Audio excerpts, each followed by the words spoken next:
I was invited to speak at Harvard University a few months ago, and the room was filled with all of these technocrats and these professors and all these, Ivy League people. And they invited me to speak on leadership. Do you know what I came in there and talked about? I talked about thinking.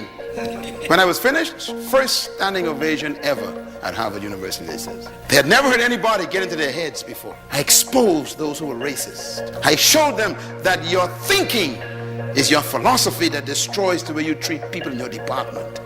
And until your thinking change, you are contaminated leadership. They had never heard such a level of teaching on leadership. Why? Because unless your mind changes, you will never become a leader. Ladies and gentlemen, let me put it this way. Attitude determines your limitation, which means that your belief system determines how far you go. You can never lead beyond your attitude and your belief system. And that's why your life is what you think it should be and exactly what it is.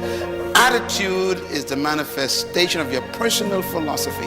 Write this down. Philosophy is a product of your ideas. Do you believe that everyone is a leader?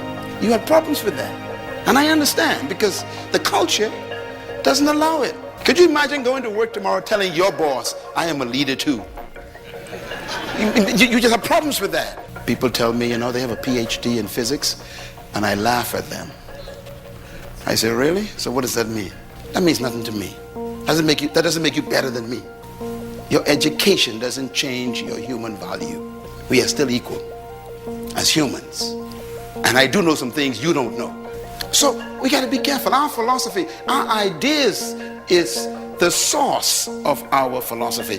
And I like what the great king said, King Solomon. As a man thinks where? In his heart, so is he. Don't ever quote that verse again without putting the word heart in it. Most of you quote that and leave the word heart out. And the most important part of the verse is the word heart. As a man thinketh, so is he. That is not what he said. As a man thinketh in his heart, so is he. Why? Here's why. Because the heart is the Hebrew word that has to do with the center of reasoning. It's the place where you have meetings with yourself, where you talk to yourself. That's your heart. That's the meeting place where you are reasoning with yourself. That's where you sit down and say, well, let's say now, can I do this? Can I not do it? Can I really do this? That's where you're having meetings with yourself. Because that's where your belief system is hidden. In other words, your heart is also, Paul calls it the hidden man. The psychologists would call it your subconscious mind. I call it your hard drive. This iPad got a hard drive on it. Don't trust what's on the desktop. The display, don't trust that.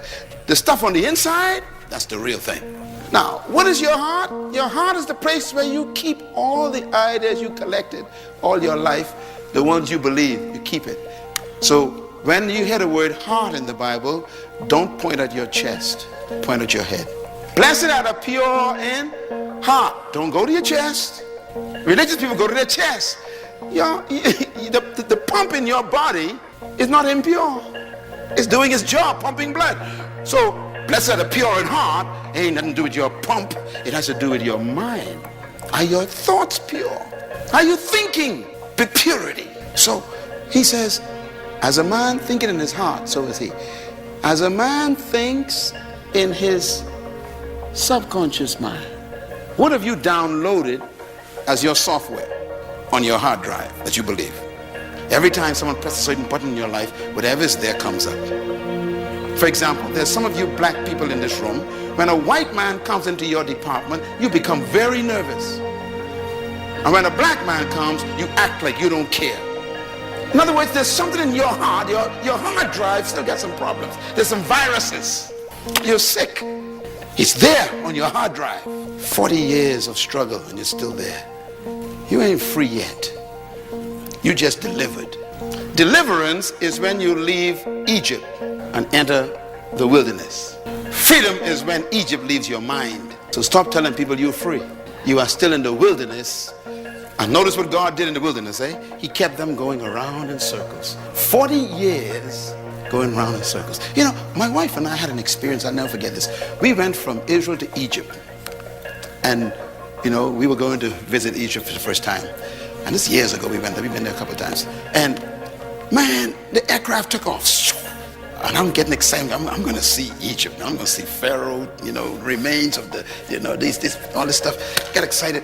And before I could get excited, they said, we're about to land. Fasten your seatbelts. I said, wait a minute. We just took off. And the flight attendant says, yes, we're landing.